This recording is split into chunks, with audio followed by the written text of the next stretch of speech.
Okay, members, gallery, welcome to Prospect Council meeting tonight. I'd like to start by acknowledging that the land we meet on today is the traditional lands of the Kaurna people, and I pay my respects to their spiritual relationship with their country. We also acknowledge the Kaurna people as the custodians of the Adelaide region and that their cultural heritage beliefs are still important to the living Kaurna people today. Now for the Council Pledge. We seek wisdom and understanding as we face the duties of our united task of praying for the peace and prosperity of our city. Thank you. So welcome to the gallery as well. It's good to see so many people here. It must be a topic on tonight that people want to hear about. So it's good that you've managed to make it out tonight on a very cold night, which is good. On leave we have no one. Apology, we have Mayor David O'Loughlin, who's currently in New Zealand, actually doing some very, very good work for us in the local government association. Also Councillor Evans and also Councillor Larwood. And just moving to confirmation of minutes from the ordinary meeting. Someone who would like to move that. Councillor Lee, Councillor Barnett, like to speak to it? All those in favour? It's carried. Thank you. Mayor's report, number 5 on the agenda. You will have a chance to read that. Someone should move that, please. Councillor Lee, would you like to speak to it? No. Councillor Barnett? No. Councillor Harris, would you like to speak to it? If I was quick enough to open it, yes, but I'm not sure. We can wait. We've got 5 minutes. Simply, Councillor Harris in Spain. Simply about the mayor and the football games, North Adelaide one, that Scott down he chaired, I think you did. And if I can find where I go and find it. So which one are you talking about, Councillor Harris? So about the second or third to last on the mayor's report. No, we haven't got that in front of us. I love these little things. It's almost unimportant, but the fact is you catered for the day. North Adelaide versus Eagle last week was yours, wasn't it? No, it was not. I don't like to say it very often, but I apologise for saying the wrong thing. Councillor. I don't like to say that very often. No, well, you don't have to very often. So, any other comments or queries? Councillor Lee, do you want to sum up? Councillor Harris is on stage. No, all those in favour? Those against? Is carried. Verbal reports from government representatives on local government or community organisations. Are there any? There's not. Petitions are nil. Deputations there is one. And I'm looking around the room. Do you want to come up here and grab a seat? Next, Councillor Rebecca.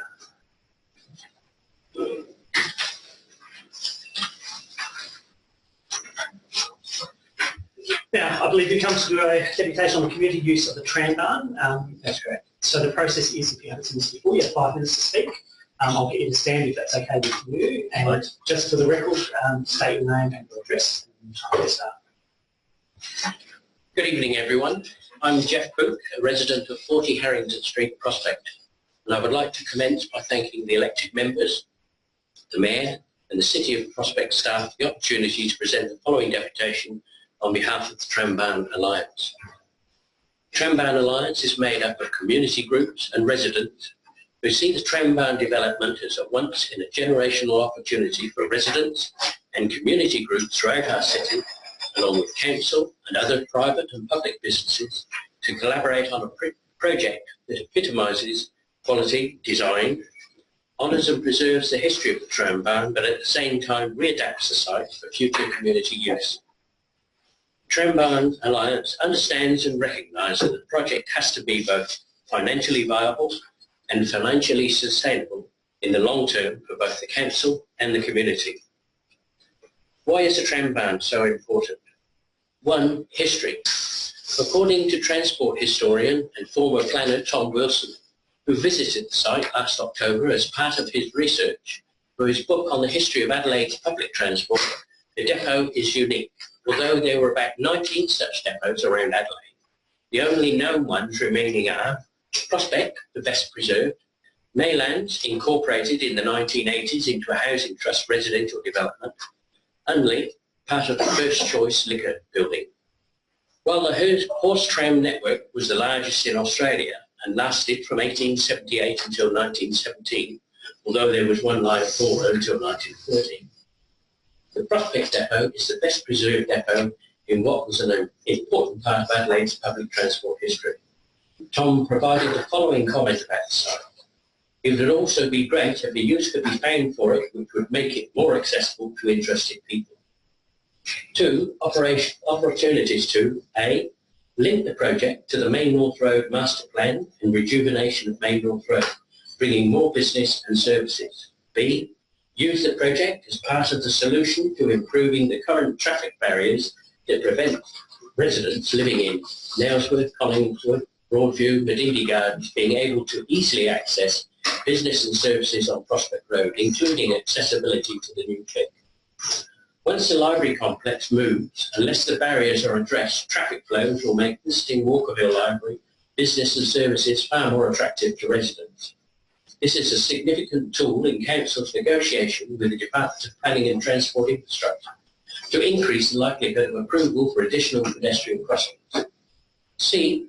Change that currently one part of the community is benefiting at the expense of another area of the community.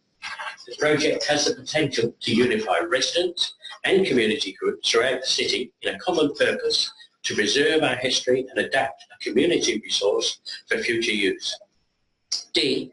Put into practice some of the important DPA changes proposed by Council by ensuring the site is a model of quality design.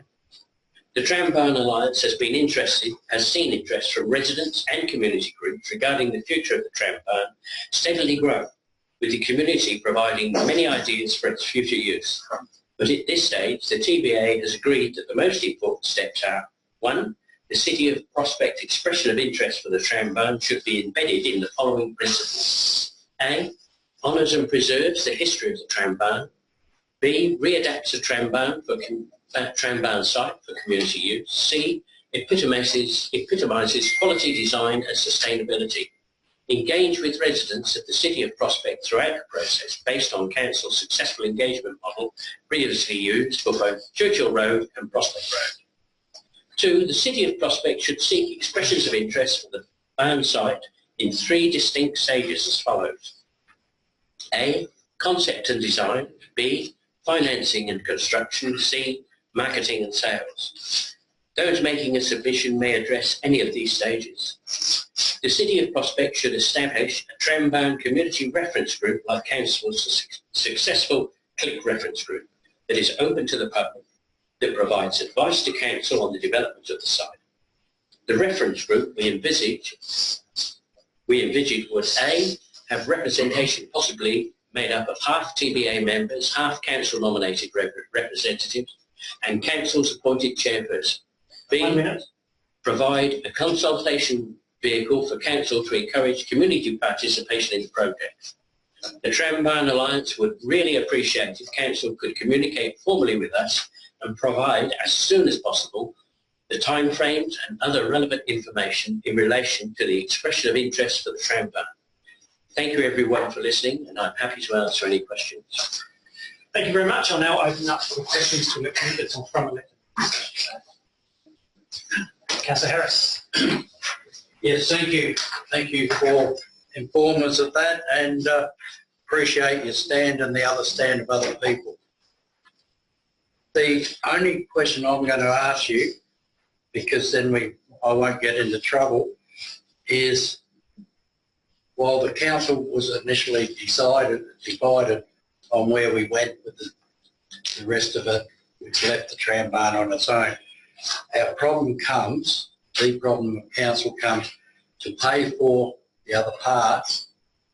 That's why we're talking about the sale, not committed to it, of the Trambarn as it exists. And the only alternative at the moment, this is what I'm going to ask, the only alternative at the moment is a bigger loan to pay for the rest, which no doubt will create problems with the rates.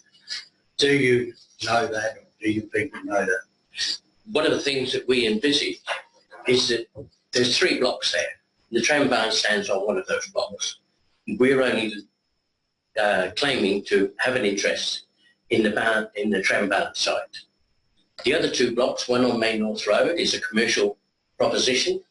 The other one on Johns Road is a housing development proposition. Now, how any developer would see the inclusion of the tram barn in a community development of housing is yet to be foreseen, and that's why we're asking for designer concept to be asked for, to see what the possibilities are for developing all 3 blocks on a financial basis, and not that the council loses the income from at least those other 2 blocks. Thank you. Thank you. Any other questions, Councillor Barnett? Yes. I'm just wondering whether you could elaborate a little bit further. You mentioned that there were 3 stages, and I can't quite remember. Design concept, finance and construction, marketing and sales. Yes, yes. In seeking expressions of interest, council should make it clear that responses may include 1, 2 or all 3 of the above stages. This means that traditional developers can bid alongside specialists in one or more of the 3 areas. Separating the process into 3 parts has the following benefits. Allows architects and other designers who may have finance, construction, sales and marketing resources to submit concepts. This separation can result in more design options incorporating a greater diversity of ideas. Once the designs are submitted, they can be put on public display for community comment and feedback. Design elements from the different submissions and from community feedback can be incorporated into a final design. After a final design is selected, the finance and construction stages are open for expressions of interest. Doing this invites... I'll probably have to stop you there because you're repeating something I think you've said before. Did that answer your question, Councillor Barnett? So that was on the first part, design. Are you happy to quickly just go into I just covered... Separating marketing and sales means that co-housing and community housing organisations can be included in offers to manage the completed project that a wider variety of housing styles from high-end apartments to affordable housing can be included. And a question about the amount of community consultation that councillors have been interested in this click for this site. Yeah. And so you mentioned about the formation of, some community consultation with that site. So do you have any further how you think that might work? Or? Not at this stage of the game, unless the council comes to the decision that they should discuss with the community, apart from already specifying what that consultative committee could possibly look like. I don't think there's any input that I can put in at this stage of the game. Thank you. Councillor Becker. Thank you for your presentation, and hopefully the deputation will be made available to all the councillors. Yep, right. One of the things I wanted to just mention is the project executive group has actually been tasked with managing a lot of the dealings with the CLIC project and the tram barn site. And I'm wondering if it is an open group, if you'd be interested in attending some of those meetings, and I just have to clarify perhaps questions without notice. In which way? To observe the methodology? Yeah. Can I suggest you ask that as a question? Okay, no problem. Any other questions for our... No, look, thank you very much, Mr. Speaker. Thank you, very good. You're happy to email that to our staff? I have got some copies here. Oh, okay, fantastic. It'd be great to give those to you. And certainly welcome the opportunity for you to contribute some of what you talked about in the EI sale and expression of interest process that will be happening in the weeks and months. So I think it'd be really good to elaborate on some of your ideas in that space. Can I just let the gallery know that's the last component of the deputation, so we won't be discussing that topic again, noting that there might be a question about notice coming up. So if you're here just for that and you want to leave, now would be a good time to do that, or you're more than welcome to stay. We might be here very late, and you're more than welcome to join us until that time. So I'll give you the opportunity to leave now, or you're happy to stay. Can I just point out that there is item 15.1, project update on the community hub clip, but there's quite a lot of information if people are interested to actually go on council's website and to look at it better.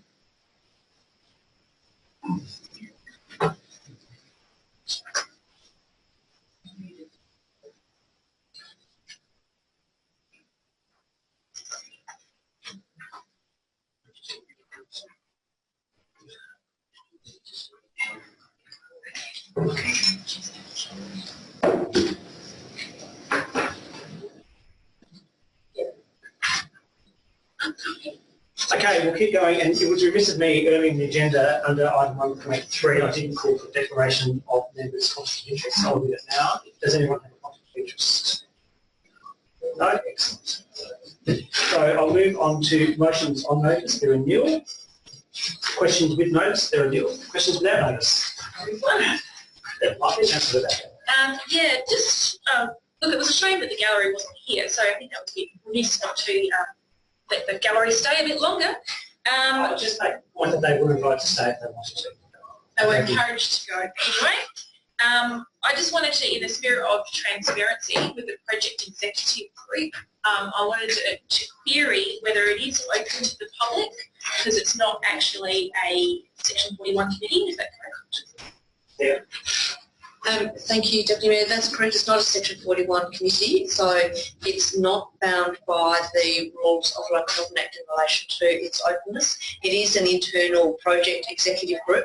The representation on the community reference group by a number of our community members representing the views in respect to those outlined tonight are certainly taken into account through the community reference group.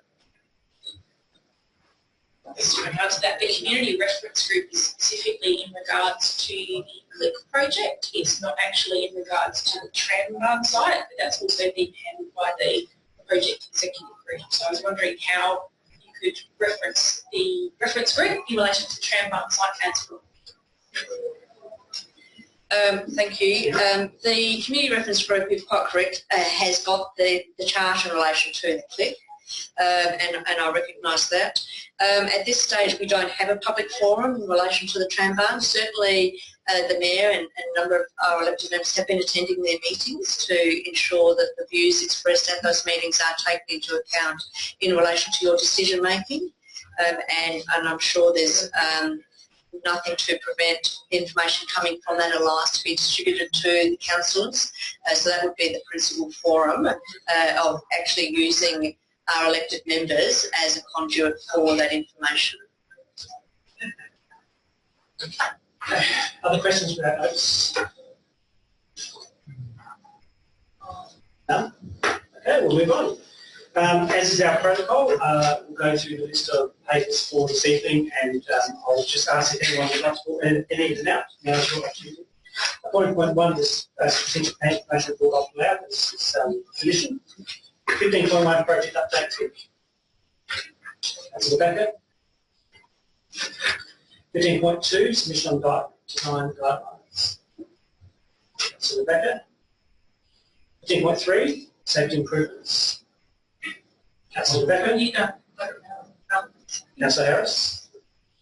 19.1 investment report. 19.2 update on council's borrowing in relation to financial arrangements. 19.3, the June ERA report. 9.4, the Development Partnership Grant Pilot Program. Yeah, Councillor Harris, yes? I'll pull that out. Done. 9.5, the Development Partnership Grant Program Rose Street Public Realm application. No. 19.6, transfer of ownership, Charles Street. 19.7, basis for people funding update, Councillor Rebecca. 9.8, local area traffic management plan, Churchill, Councillor Standen. 9.9, ATM, Councillor Rebecca. 19.10, Brussels Street drainage, Councillor Harris. Making me work hard tonight. And 19.11, Councillor Standen. So that leaves a large list of 19.1, 19.2, 19.3, 19.5 and 19.6. I have some move those on block. Councillor Harris, I'll speak to it. No, That's right, I was just testing. Well done. Someone seconded it. Thank you, Councillor Lee. All those in You'd favour? ask me to stand up. All those in favour? Those against? It's carried. Thank you. So we will now move to 14.1, sorry, the Strategic Payment Information Report. We'll go down and take some questions initially before I ask them to move that. So any questions, Councillor Barnett? Yes, I just had in relation to page 14 of the attachment, and there was mention there about spraying for weeds and dolomite in the Council Burgess, so I just wanted to pick up on something there. So you just identifying that was in the report for you. Do you have a question? Well, it's in relation to a memorandum that I sent in from Council Administration in October 2013. Excellent. I'll take that as a comment. Did you want a response to that, Councillor Barnett? Well, I do it when we go through. Oh, okay. There's nobody else. That's fine. Any other questions before I ask someone to move? Question. Another question? Councillor Rebecca? Yeah, I'll just clarify. Understand. Sorry. With the strategic plan information report as different from the general information report where you get all the budgetary things and whatnot, the KPIs that are set are reviewed annually? So that's a question? Yes. Yes. I see that. Thank you. The KPIs that are associated with the strategic management plan have been set for the 4 years of the strategic management plan. We can look at the applicability of them in terms of the annual report and determine whether you wish to review them. But essentially in adopting those targets, the administration have taken them to be the 4-year targets because some of them need some longer term data collection to determine whether we're achieving them. So for instance, increasing the footfall on Prospect Road will require some longitudinal assessment to ensure that we actually meet that target. So that to me is not an annual target, it's a target for the 4 years of the strategic plan. So we have interpreted the targets as 4-year targets and then we report against those accordingly. Any other questions? If not, I'll ask someone to move, please.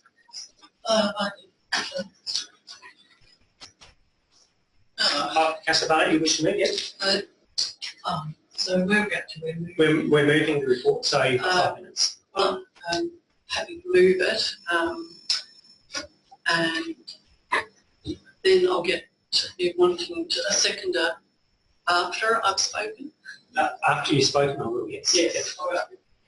It's just I'm trying to find when I looked at page 14, and now I can't find it because it talks about vibrant nightlife. What I was actually wanting to get to the page was whereby we spoke about our muscle services, and it spoke about weed spraying in dolomite. So I'm sorry, I printed this out and I can't find it now. Attachment 11, right? Okay, and it brought to mind that back in October 2013, I raised about the use of dolomite and about the advantages of using mulch in our verges, and then I received back later, a couple of weeks after that, in October 2013, a memorandum saying that the staff were in that section were happy to incorporate that in council's verge instructions when you download them off our website. So I looked on that today, and I could not find the inclusion of the use of mulch with the dolomite and with the loam that was supposed to be included. So I've got the documentation. I apologise I left it home, but I would just like to see if that could be included, because it brings to mind all we're offering is dolomite or loam, and I would much prefer to be having less inert mulch like dolomite and whatever, and more of the actual mulch itself. At any rate, I would still like that, as was contained in the memorandum, saying what's possible, and they would add it into that. And I also like that because I see a lot of residents, not here but in other suburbs, are now planting a lot of succulents. And according to my garden references, even if we use the inert mulch like dolomite, it would still lend itself to planting some succulents. So at least we might be able to get some residents who, for whatever reason, choose dolomite instead of loam. And if we have the third option also of informing residents that they could plant succulents in the dolomite. But I'll forward that all to our relevant staff. And again, my apologies, and I'll bring what I printed out. That'd be great. Thank you, Councillor Barnett. Someone second. Councillor Standard. Anyone else who should speak to it? Councillor McCann. Yeah, look, I read through it. It was quite an interesting document, and I suppose it reiterates how many great things are happening in our community. Probably one criticism of the report is the fact it's a bit light on where our weaknesses are. So I think as councillors we'd really like to know where we're doing well, and I think that outlines a lot of that, but it doesn't actually say where we're struggling. So I think that maybe just could be a point to take on for the next report. Thank you. Councillor Harris. Yes, I support it because the overall picture of the whole lot is a very good rundown of the way we run. But over the next period of time, I'd like to individually raise some of the various things that I have a bit of difficulty about. Looking at page 24 of services, in the thing that I've never really agreed with is looking after a particular area once every 2 years, going through it. And while some things are quite good at that, some of the areas I think need a far better way to look at. But in the big picture, I'm totally supporting it. The smaller things I'll raise as time goes on. Thank you, Councillor. Anyone else wish to speak to it? No. Councillor Barnett, would you like to sum up? No, I think as always, it's always very interesting. This keeps us up to date with a lot of things. I mean, we go through in a lot of detail when we do the budget process and that. And I think I always like to sort of have this there as a something, just give that a little bit more detailed information. Thank you. All those in favour? Those against? It's carried. Item 15.1, Councillor Beck, a brief reason why you walked out. Yeah, look, it was just a clarification on if we're actually on track with getting... So you got a question? Yep. Do you want to move it as well? Yeah, I'll move it. Okay. Thank you. Yeah, so as you know, we do get our updates from the project executive group, and I attend when I can as an interested party, and you know, I'd encourage any other councillors to come along if they are interested in what's going on. Obviously, it's a project that is going to be a significant one for the community, and I think that's why it's really important to factor in community consultation for both sites. Now, I've been aware that there have been discussions about the portions of land that are being sold. I believe the line has changed instead of just to the north, just a bit of the north of the site. Would that be correct? I can't ask a question. You can ask a question. I'll refer it to the director. Through the chair, I may need to explain exactly the line you're talking about. There have been movements in the discussions, but I didn't quite catch. Yeah, so again, and I think that's the concern. So there's movements in the line of what's being sold, but I don't know if that's coming back to council. So I think originally when we had looked at the division of the land that was to be sold, it was basically to the north and straight down the middle. But last time I attended a project executive group, it seemed like that it was this part and all along the back was being retained. So I think we'd just like a bit of clarity around that. Through the Chair, I believe that was covered in last month's Council report. The work at Brown Falconer has informed the potential location of the line, and the marketing material is being prepared based on the Brown Falconer advice.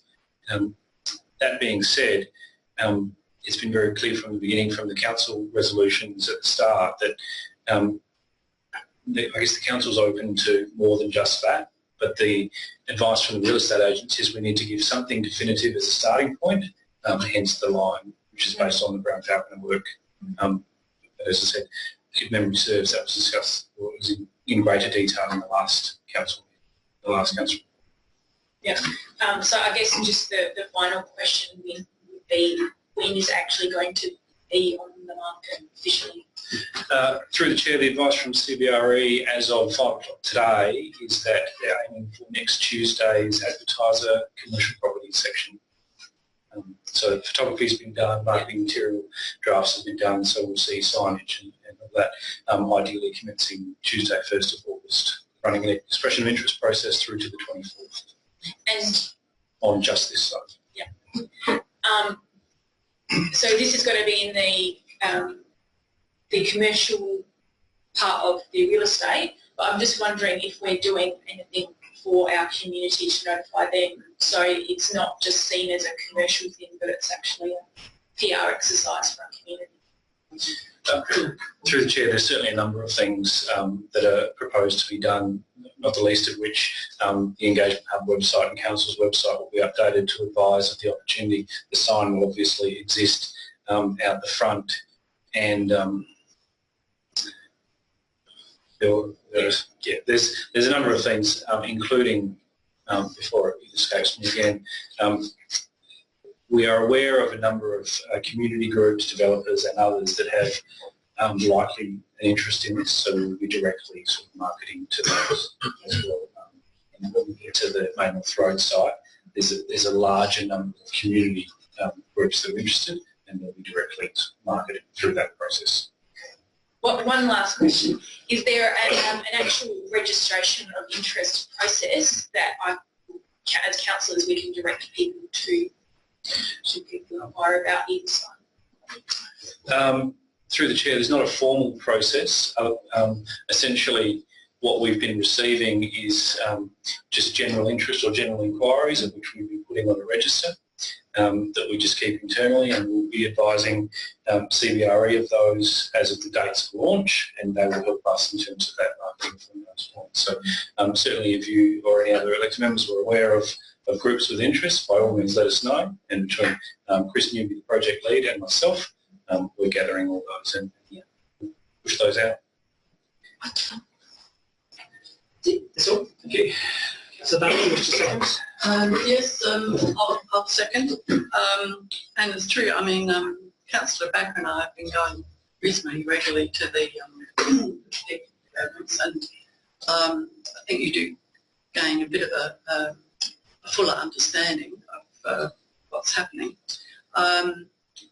And on the matter of, now we've heard when for this Prospect Road site, when it's likely to be released, and my question goes to informing elected members. So I would have hoped that we would be given a heads up email and about where it's likely to appear, so then we can inform some of the other groups, like many of the people here tonight.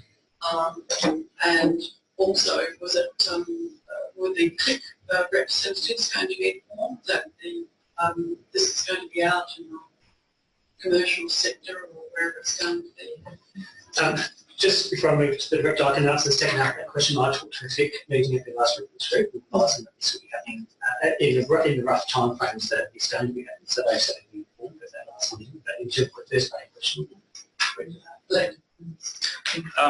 yeah, certainly through the Chair, the Project Executive Group discussed this in a great amount of detail at their meeting, which happened to be last week, which was after this agenda had closed. So there was some detailing that's been circulated in those minutes. And as I said, as of 5 o'clock today, I've got the latest from CBRE, which was giving me a time frame of next Tuesday. So that advice is very new, but certainly over the course of the week or in the lead up to next Tuesday, we'll be able to provide any examples of the material or the exact locations where the information can be sourced. Right. Thank you. Councillor Barnett, that's all. Yes, sir. Any other speakers? Not back to Councillor Becker.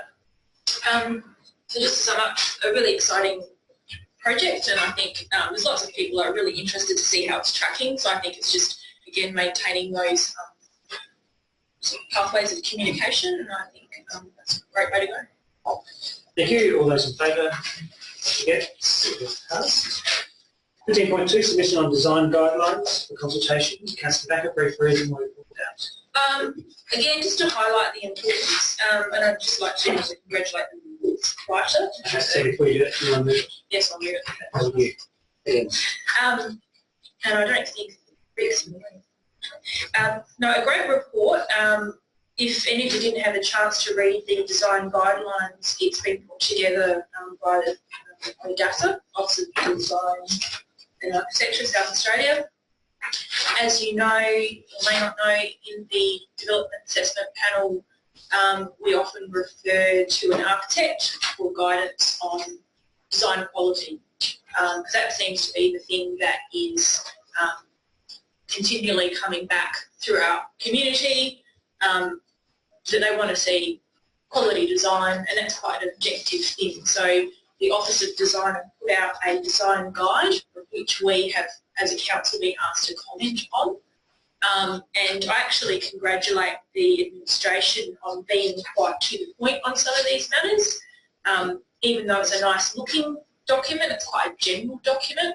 And speaking to some of our staff here, it seems that some of the concerns have been raised by several other councils as well. So as this new planning system evolves, I think it's really important to keep our eye on the ball to make sure that, yes, this is an aspirational document, but it actually isn't effective because it's not a piece of legislation. So we've got to be really careful putting it out to our community saying this is what we expect, when unless we've got the legislation to support it, it's going to be very hard to make it happen. So I congratulate again the report author, and I would encourage you all to support and note this report. Councillor Barnett. Yes, again I echo congratulations to the staff, and I think they've captured reasonably well what's been elected members' workshops and that on this matter, and the feedback from the community consultations. We've sort of taken the lead as a lead council in this particular area, for our particular area, and again I can't stress how disappointed I am in these design guidelines to some extent. As a private citizen, I was invited, or any member of the public was, to send in they had a survey, and what did it ask, like about, what did it look like, the document, all this, and it was so light on, honestly, and there are so few questions asked, and didn't have any opportunity to expand. So I thought that survey was a dismal failure. So I should be putting a personal response in with this, as I'm sure will some other community groups, and so I'll let them know that extent, what is the point of asking a survey that just asks about, it's really just dressing up, on the appearance of, whatever. It didn't really go to the nut by our staff who drilled down and got to one of the really important things. And I think one of the really important things is, again, the guidelines. That's what's wrong with most of our planning system, is it's all guidelines. What really the important parts need to be put in law don't seem to be made into law. So that's my disappointment. Thank you. Anyone else? Not to you, Councillor Becker. So not much else to say, just I think it's a great report and sums up sentiment within the community. Thank you. All those in favour? Those yes, it's carried unanimously. And we'll move on to 15.3, Council Resolution 107/17. Councillor Harris, brief reason why you pulled it out, please. Make some comments and then I will move it. You can move it down and then make your comments. Okay. Sit down and start again.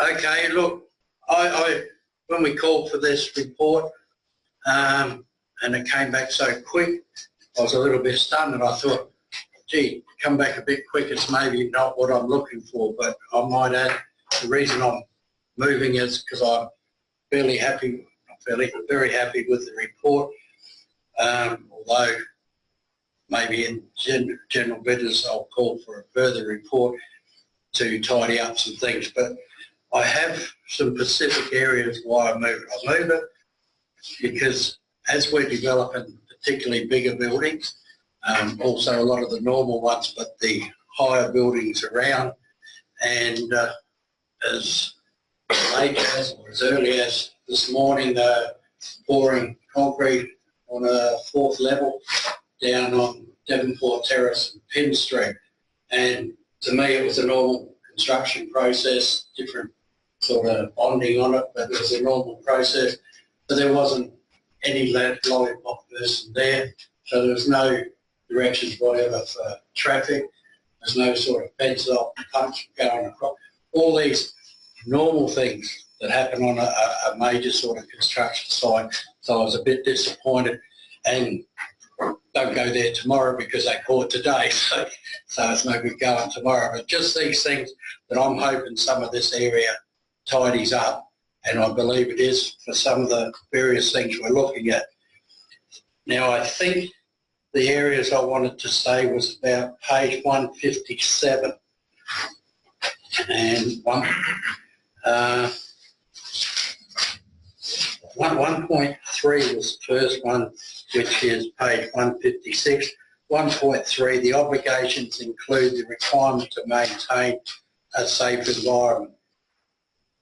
If you have a bit of an experience or a total experience in that construction area, and our manager over there has got that sort of experience around and things around, obligation includes a requirement to maintain a safe environment. I'll tell you what I say is a safe environment is not necessarily what someone else does. So some of these permits and various things hopefully can tidy those sort of things out. 1.4 is the next one, including footpath use of public permits.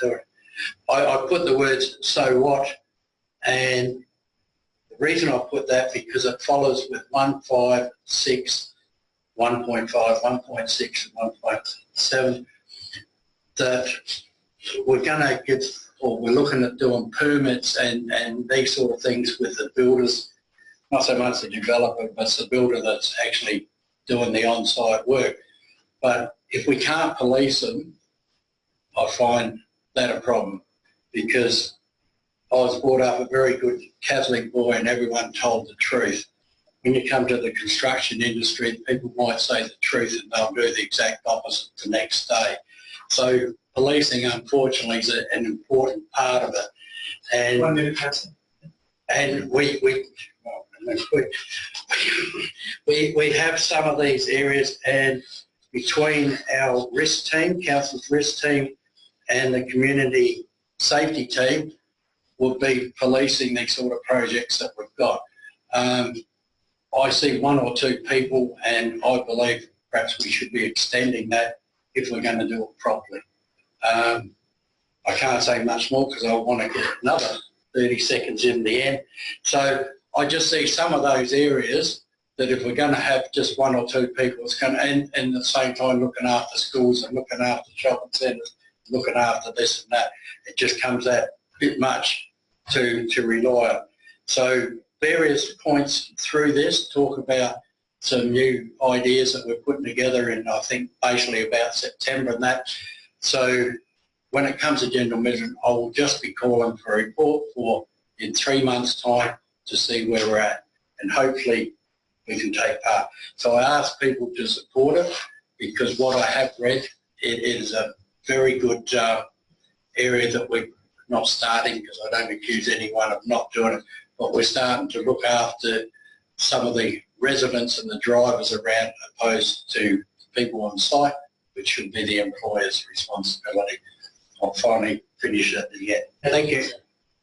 Someone to second it?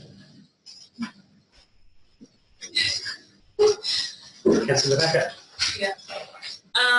Look, I wholeheartedly agree with what Councillor Harris just said. I think with the amount of development that's going on in the council, we really need to resource the auditing of some of the practices that are going on.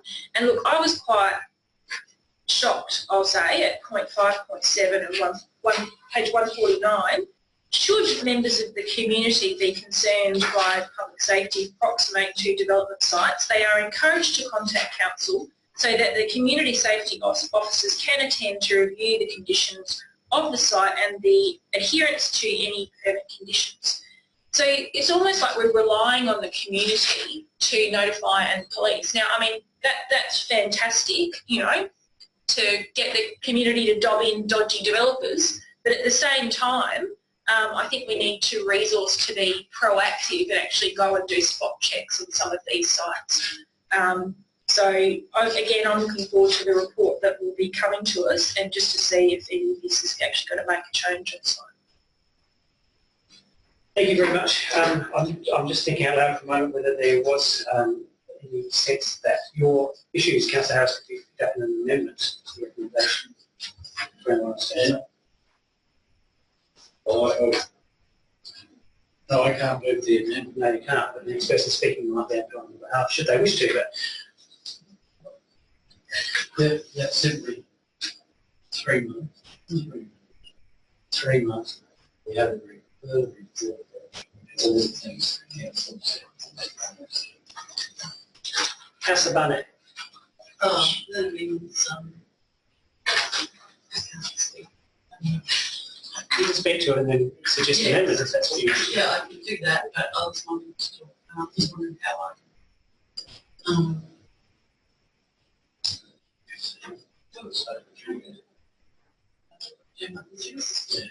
I'll do it in general business. Okay, we'll leave it then as it is.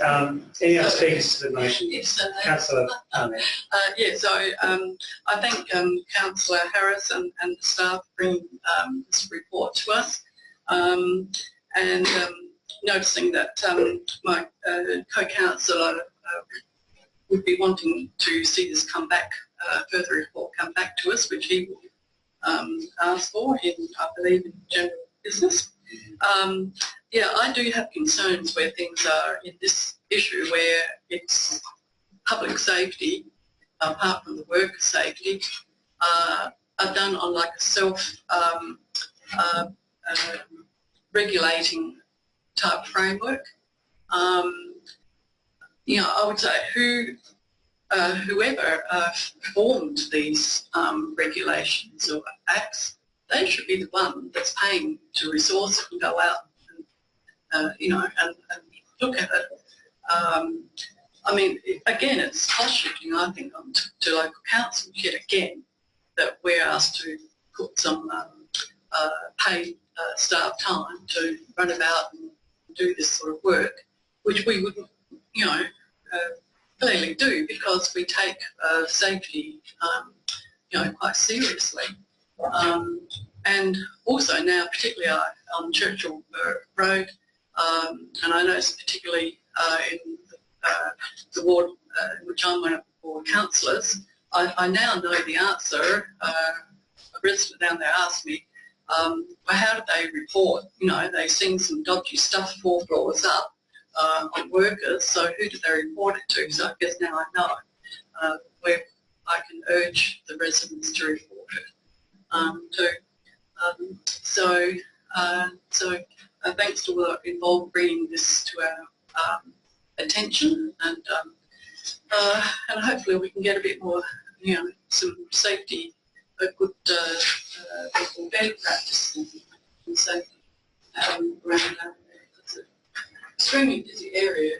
You just go around Cane Reserve at the moment and it's just there was a president walking a pram with a grandchild and was like, well, where in the hell do I go? On which footpath do I go? You know, so he was speaking to a worker who was directing somewhere. Just keeping a watchful eye on all of this. Thank you, Councillor. So other speakers, I'll hand back to Councillor Harris. Okay, look, just finishing off. Again, I said I'm happy and hope people will support it, but the reason I will be calling for another report, because in there, and I do have one that said I think I'm going to write, is I see no discussions there about craneage, and I do see, very thankful, the hoardings and stuff like that about craneage and traffic signs and these sort of things. I'm not saying they're not in somewhere there, but I can't see them there, so hopefully that comes up into the other ones. And hopefully by having this, I will say one thing I'm not happy about with when staff do find something wrong, and I can talk up Prospect Road here, that on the completion of the job that it's fixed. If a situation's in a somewhere this morning up here, the footpath on, I don't know which one it is, one of the ones up here, it's no good on completion being fixed, because I walked there this morning and Battling Mate did, and he could go arm up, falling over it. So if we find things that are concerned, not so much on the site, but on our land concerning to us, and that will be one of the things I look at taking them out. But I urge people at the moment, because not just because, excuse me, that went off, not just because I'm happy, but I believe this is a great step the council's taken forward to look after resident safety and the workers on the site itself. Thank you. Thank you, Councillor. All those in favour? Those against? It's carried unanimously. Move on to 19.4, establishing the Developer Partnership Grant pilot. Councillor Harris, you pull that one out. Three reason. Screen went off. Just to ask a question. Would you like to move that? Yeah. Got me in the box seat there. Okay, yes. Okay, so moved. My first of all, just my question was, we're talking about the Rose Street corner to be fixed and done, and as through the committees we've gone down that, but I believe there was a discussion was also talking about a corner a bit further up. Is that in there? So that's what my question is, and if I'm not supposed to be asking it yet, just tell me that as well. I'll let CEO tell you. Thank you, Deputy Mayor. The matter at hand is about establishing the guidelines. So the Council has adopted a budget for use over a number of project sites as subject to applications. So the guidelines are here to provide the administration with some framework to assess those applications. We have a report which you've already considered in relation to one particular site, which is, as you identified, on Rose Street.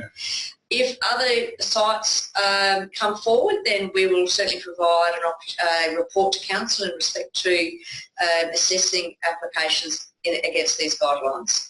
We fully expect one or more sites to also be identified which could benefit from this sort of funding.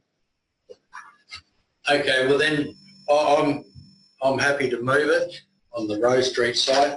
I won't ask any more questions about others until they come up. One of the important things that I see that hopefully we're going down this track is we're always a little bit tight for money. It's public money, we spend it, we try and do as much as possible. And other people want to come to our area and they want to improve their areas of profit and enjoy our city. And I believe there's a way we can get them to help pay to do these improvements, which does improve their profit, does improve the amenity for our people. I'm happy to support it. Thank you, Councillor. Just before you sit down, I just want to be very, very clear that what you're moving is 19.4, which is the pilot grant. The partnership grant, that's been moved on block already. So I just want to be very clear, so you're clear what you're moving. You're moving 19.4, establishing the Developer Partnership Grant Pilot Program, which is the guidelines for assessment. Well, I'll make a little statement on that. Because my machine didn't open, I had no intentions of moving that one. I had the intentions of moving the next one. And that's the one I thought I was talking on. So I'll take back what I've said. I won't take it back, but I'll take back what I said. But I'll still move it anyway because it goes in and disappointed I didn't get to say what I want to on the next one. I think you said it anyway, and it's been noted. So thank you, Councillor Harris. Someone just said it. Councillor Barnett? Yes, I think it's what we sort of picks up in a bit more detail on what we discussed in our workshop program on this and on the Rose Street Public Realm application. Yeah, I think this would be a good way to go, not realising that, you know, we're the only ones that have to keep doing this all the time. We can, for some developers, I think there are some out there, we're showing some other have already shown their get up and go and done a few things and, you know, and that. So I thoroughly support it and, you know, keep ours and ears out for any likely developers who'd like to do this. Let's get out there and talk it up. So I'm happy to do that. And on a similar vein, very pleased about the Rose Street Public Realm. Again, as starting the ball rolling on this. Thanks. Thank you. Anyone else wish to speak to the motion? If not, Councillor Harris, you can sum up. Thank you. Oh, done. Thank you. All those in favour? Those against? It's carried unanimously. Thank you. We'll now move to 9.7, which is the People's Places Funding Update. Councillor Back, a brief reason why you pulled it out.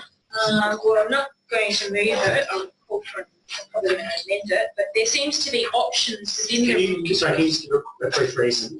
There seems to be options within the report, but not in the recommendation.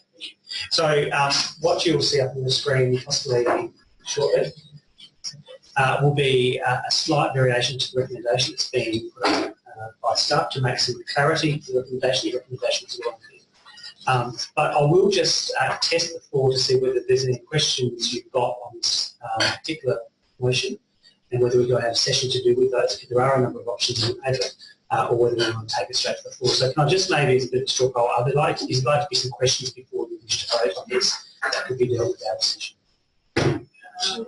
It's probably easier out of session. Councillor Beckett, maybe?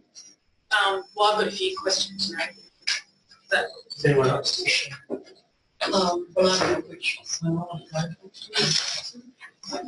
Okay, well, I'm not. Councillor Standen, Councillor Lee. Happy to go straight to session.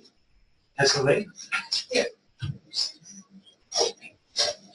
And Councillor Harris. I haven't had a chance to look at it because I had a late screen. But I bet I've got questions. Okay, look, I might suggest, I might seek leave me to suspend meeting procedures for 10 minutes to 8 minutes, 10 minutes past 8, which probably makes 11 minutes. All those in favour? Those against? It's carried unanimously. So this just makes it a little bit easier because there is an alternative recommendation up on the screen, which particularly point 2 and point 3 clarifies the intent of the paper. Councillor Back is right, there are some options in the paper. So what I'll do is I'll just open up if you have questions of staff. We can do that now. We've got 10 minutes to do that, or we can seek further extension, but let's start off in 10 minutes and see how we go. Councillor Back, do you want to start? yeah, so I mean, it was just to clarify it because I think what was presented in a workshop was assuming we would have the grant funding, but obviously it's coming back to us because we don't. However, if you read the minutes of the workshop, it was actually quite scathing of the process and the consultants and what happened with some of those concepts and obviously missed the mark a little bit. So I would be a bit concerned about spending more money on consultants in that space. And I think there is definitely an appetite for spending money on Bainworth Road, which has been put off and put off. So I think it would have been better to have those options in the actual I think it was realistic. Can I just try and get yourself up to debate, but rather questions, because we'll do debate shortly in the session, but if you want to ask a specific question. So the money, is that again to employ external consultants to do design? That's a good question. Through We're out of session, so. Yeah. It is for design work that will be assisted by consultants to help us draw the design of George Wood. Can I just add, this is the process that has been in place within Prospect for some time, where there's been some original initial concept planning done. The community consultation was undertaken to gather their views, and whilst the presentation at the workshop didn't present a final concept, it did try to reinforce what the views of the elected members were in relation to how you would like to see George Whittle progress. The next stage is a detailed design of that information, which will include consultation with you. Our staff have traditionally engaged a consultant to assist in the detailed design work, because that is then used as a tender document to tender the work next year if you wish to proceed with implementing the project through a budget allocation next year. So in the past there's been this three-step process where there's been a general concept developed with consultation, a detailed concept developed with specific design elements that were used for the tendering of the project, and then the third stage is the delivery of the project. So the application for funding for the George Whittle Reserve, Budget People and Places, was to establish that detailed concept plan that we could use to go to tender on. Now that's what we didn't receive the grant funding from the state government, nor did we receive the grant funding for Main North Road.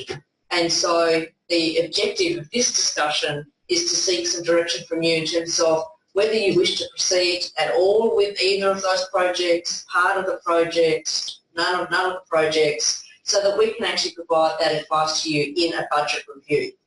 Because we don't have enough money now in either of those projects to progress to the detailed design which we require in order to go to tender to deliver the works. So by determining which one you want to do, we would then be able to pull together a project to do it.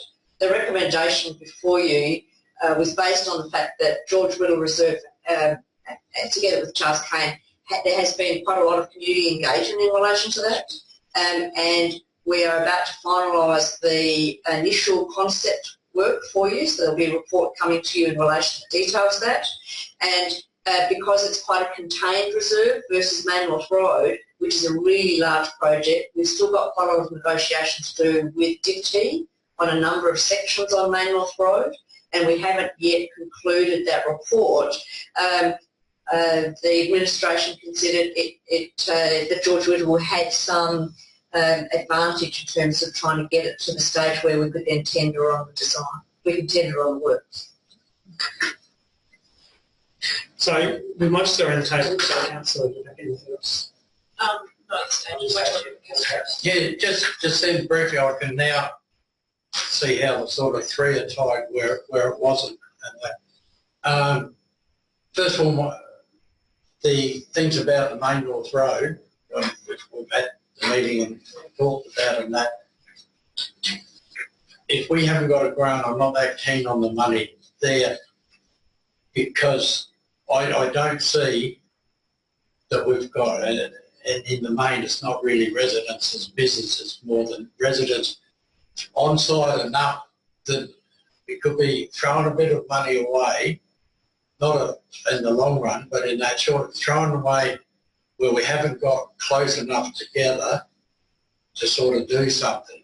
You know, like if we were close and I think it might be right. But so if someone had to miss out, I'd say Main North Road.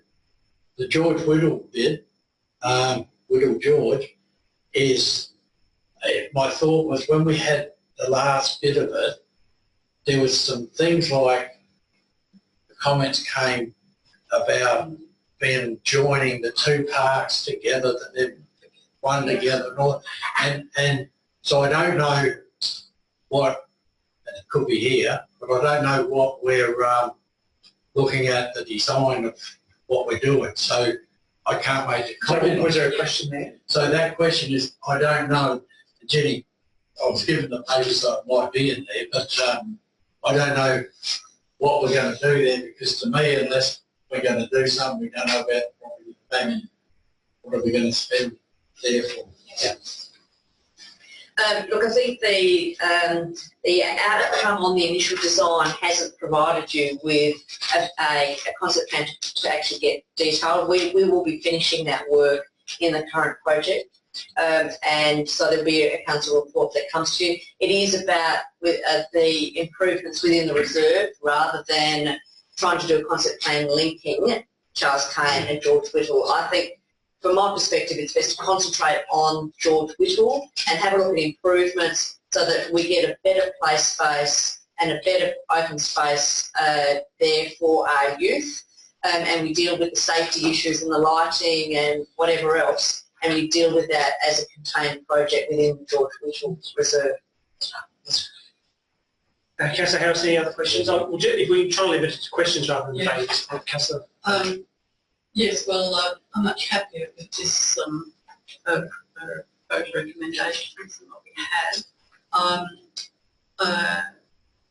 I suspect that going for some of those grants, they're actually looking for the design to be done, and that, who knows, but, you know, I think our whole purpose has been to try and get things shovel ready, and I see this, and I agree with the reasons George Whittle, not just because I have to be ward councillor there, but yeah, I think there's more likelihood, you know, of that being, we've got a bit more advanced work done on that, and I think once we can get some of the questions to some of the answers from, some of the answers on the questions from the workshop about the topography side of it and those others.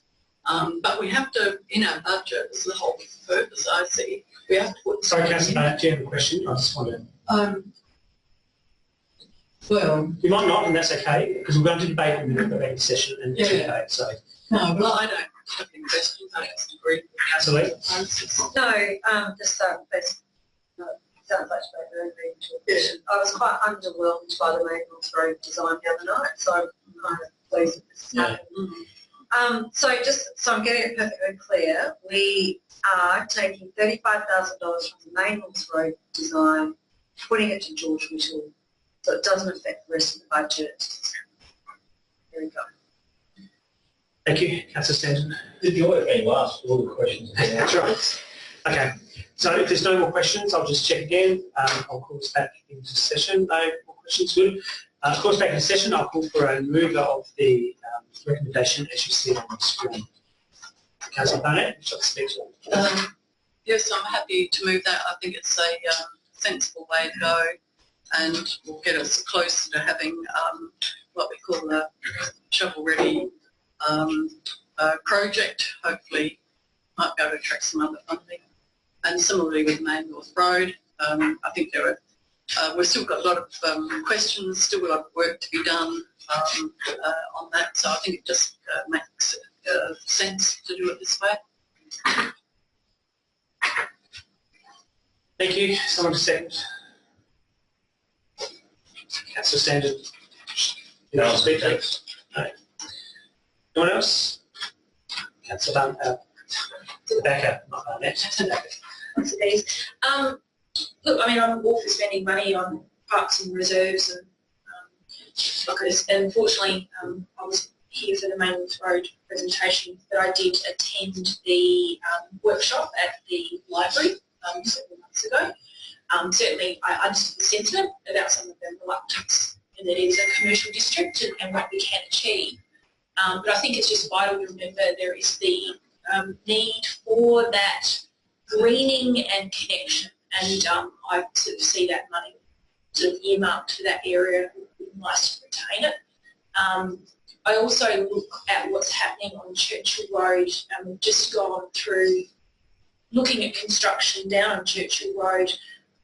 When I saw something being built on Richmond Avenue, I actually saw a crane in St Helens Park. So I'm just concerned about the order in which we do things. So I'm and whether there's partnerships that can be done, a bit like we're doing the Rose Street project, maybe in our park and surrounding the apartments going up. So, look, in this instance, I'll take on what my other councillors said. I won't be supporting the motion, but obviously they were here last week. Thank you. Anyone else wish to speak? If not, Councillor Barnett, over you to sum up. Yes, I think we're sort of moving into the area. It's a bit awkward if you haven't been present at the last workshop, but there's some of us who were there. I think it was quite clear that there's still a lot of work to be done, of consultation to be done, particularly in the area of the public arts section, and we've been given, there's still a lot of discussion to be had with the deputy and with the Knaresworth Primary School, the education department and so forth. So I think that's why I was saying that it makes sense. I hope Councillor Backer can perhaps see her way. She want to support that because a lot of the other safety issues and that I think we've already discussed in another motion, just to separate that out. And I hope everybody supports this. Thank you, Councillor Barnett. All those in favour? Those against? It is still carried. Thank you. 19.8 local area traffic management and church precinct. Councillor Standard, a brief reason why I pulled it out. I'll have a question first, then I'll move it. So the brief reason why you pulled it out is you have a question. I have a question. And now you just move it. Yeah, I do. Okay, I'll move it. So my question is based on the policy document that was included. Do you need time to hang through to it? It's page 362. It says at the top. It's part of the attachment 60. It says, and it's based on the intervention guidelines. So, Councillor Standard, Councillor Standard, you're talking about page 362 attachment 60. Yes, I think I can included in item 19.9, which is the next item. Is it? Okay, cool, not a problem. Okay, well, are they both based on the same policy? Yes. Can I ask the question? The voice of my left ear, yes, they are both based on the same policy. So if they're based on the same policy? Then they are, but you just can't refer to another motion discussion. But you can still ask a question about the policy. I can ask a question about the policy? I'll be referring to the article anyway. So based on our intervention guidelines, if we have, it's my understanding that we intervene if the typical speed, the 85 percentile, is at these figures that we have here. So for a local street it is 45 to 50 kilometres. Is that correct? That's correct. Yes. So that is the point of intervention. That's the point where we say that we should be doing something with a local street. That's correct. So my question is the definition of a local street. So is a local street defined as a 40 kilometre street or a 50 kilometre street? Through the chair, the local street is categorised in terms of having less than 1,500 vehicles of traffic per day. So that could be a 40 kilometre street or a 50? Absolutely, yes. Okay, my question is, and the point I have, the issue with this policy is that the intervention point at a 50 kilometre road is the people aren't breaking the law. They're not actually, they're within the speed limit. If it's a 40 kilometre street, they're actually breaking the speed limit. So the actual, it needs to be, to my mind, it needs to be switched. We need to have two. We need to have a 50 kilometre intervention and a 40 kilometre intervention. That doesn't exist. It's just basically. So through the chair, it's essentially through the 85th percentile. So for example, a particular street, if it carries 1,000 vehicles of traffic and a small percentage of that, say 5% for example, is doing the wrong thing in terms of speeding through that section, then that wouldn't warrant any intervention. Based on between 45 and 50 kilometres? Through the JET, that's what the policy states. Interesting. Okay. So given that, and sorry, Councillor Sanders. Sorry, I'm just going to look at my papers here. Given that, my concerns go across both these reports because they contravene each other. They contradict each other. One report says, and I can't, because we're going to go across two, it's going to be a bit tricky. Pym Street recorded, so Pym Street is the one I'm referring to at the moment, this is the one, recorded an 85 percentile of over 40 kilometres, and it was 45.5 kilometres, which is excessive for a local road. The next report we have is that the street here said they had an 85 percentile speeds of approximately 45 kilometres, which is acceptable for the prevailing speed limit based on council's intervention criteria. So we've got one report that says 45 kilometres is excessive, and we've got another one that says it's acceptable. They actually contravene each other, and I do believe it's because this is quite ambiguous as to where the intervention should be. There's contradicting information. There is. I looked at it. The second thing I have is I have a huge problem with these reports, the way that they're done and the way that we put together these local traffic management reports. They seem to be evidence of industry but not evidence of evidence. And there seems to be a lot of, we still seem to be using very colloquial terms, very anecdotal terms such as hoon driving and rat running. And I've looked through, once again referring to the policy, I've looked through definitions, which is item 3, and there is no definition of a hoon and there is no definition of a rat runner. And yet we seem to be basing a lot of our interventions and policy making on these terms that don't seem to exist in our policy. And if you ask one person what a hoon is, if you ask 5 people what a hoon is, you're going to get 5 different arguments. I think we need to be tightening up on policy and defining exactly what we're trying to achieve. Lastly, I looked at the crash data for the piece of work that we're looking at, and all the crash data is along Churchill Road, and it all seems to be on intersections, but we don't seem to be addressing in anything that we're doing in this traffic plan to address any of the crashes that happen along Churchill Road. It all seems to be on the back streets. I've moved it, I'll be supporting it, but I think we really need to tighten up on the way that we do these processes, because I think it's too loose and it's based not on evidence but a lot on hearsay. Thank you, Councillor. The agent policy might be something you raise in general business later on. Correct, or next meeting. Someone to second? Councillor Barnett. Yes, there are a few things there. I mean, I'm happy with most of all the suggestions that have come from the residents' consultation and the input plan. But I'm not too happy about things that relate to Pym Street. We have such a small section of the street. Most of it's in Port Adelaide Enfield, and I see that's where most of the problem is. And so that would be at the top of my list for Pym Street and Belford, is to be talking to Port Adelaide Enfield Council and DIPTI and just pointing out, you know, we have such a small part and it's such a big problem to the residents and the users around there. And I just think it's not justifiable that, you know, we should be dragged into spending too much money on there. I don't mind some of this.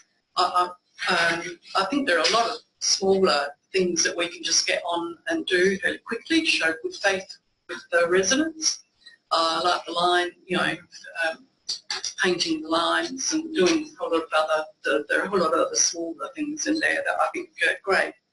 But yeah, I just really, you know, want us to be a bit more realistic about Pym Street. You know, that could soak up millions, just that particular area with some of the proposals. I don't agree that it should be upgraded to a major collector road simply because the number of the traffic that's increased there and all the rest of it, because a lot of that, we don't know how much we're still going to get when the South Road thing's finished. So I think I don't want us to be spending too much big bucks down there until we wait for the South Road upgrades will be finished and then see what happens. you know, and talk with Botanical Council. There are a whole lot of other streets there that I think could be directed off to Torrens Road and, you know, whatever, just very conveniently. You know, traffic light down the South Road intersection, Pullman shop and all straight through to us. You know, and where do they come to? I think a lot of it's just force of habit, a lot of these things that are happening. So I'm not too happy about 5.9.4 and was it 5.10.3 about the road widening of Kim Street and all that stuff there. I think not happy about that. Yeah, so I think that's apart from that. You know, go ahead with it. Thank you. Anyone else wish to speak? Councillor Rebecca? Yeah, just on that, I think Councillor Barnett made some really good points, and look, I'd be happy to move an amendment that the issues around Kim Street be reconsidered. So you're moving an amendment? Move an amendment to the recommendation. Yeah. So which recommendation do you want to? Okay, because they all seem to reference the council endorse the actions. So number 2? Yep. With exception to the recommendations to King Street until a further report comes to council, and the same with number 3, which also references attachment 4, and with the exception to King Street. So let's just get the words up on the screen.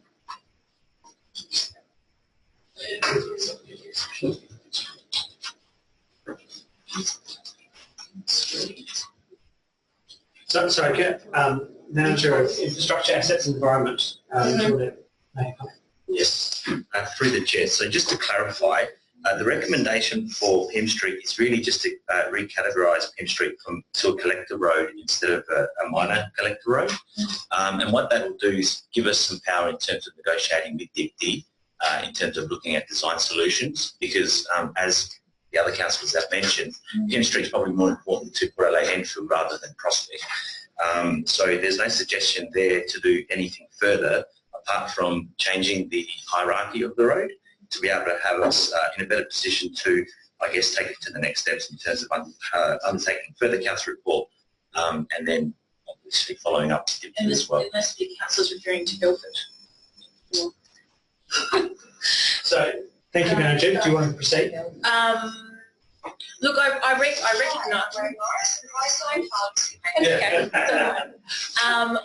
Well, I guess I'll put Pym Street, and if it gets support, then that will be the case. If not, it'll be amended by another councillor. Possibly not. So, sorry, just before you sit down. Yes. So, under your name? Yep, that's with the exception of Pym Street at the end of point 2? Yep. And the same with point 3? Yes. So let's just do the Pym Street with the exception of Pym Street. And you wanted a further report to council? A further report to on council. On what? On the treatment to the road and consultation with the lady.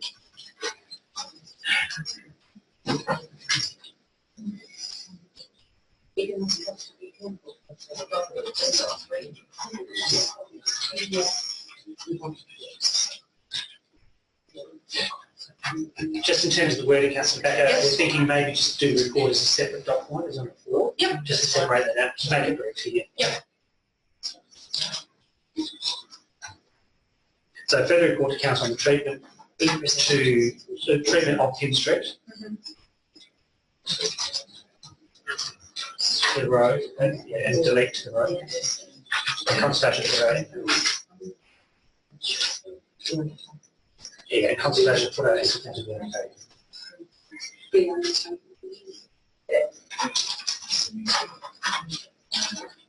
So are you comfortable with those words? And just before you sit down, there's another manager wants to make another comment. I'll indulge another comment. So through the chair, as part of the attachment 3, there is another section there, Pym Street, which is item 5.12, which talks about advocating to the Department of Planning, Transport and Infrastructure for improvements to Pym Street. So that would be something that would be coming back through council. So that can come back as part of the report. That won't be actioned as a result of the amendment. That's right. 5.3. Okay. So it won't be Councillor, actioned. time's almost up. Okay. So I just want you to be clear about the amendment.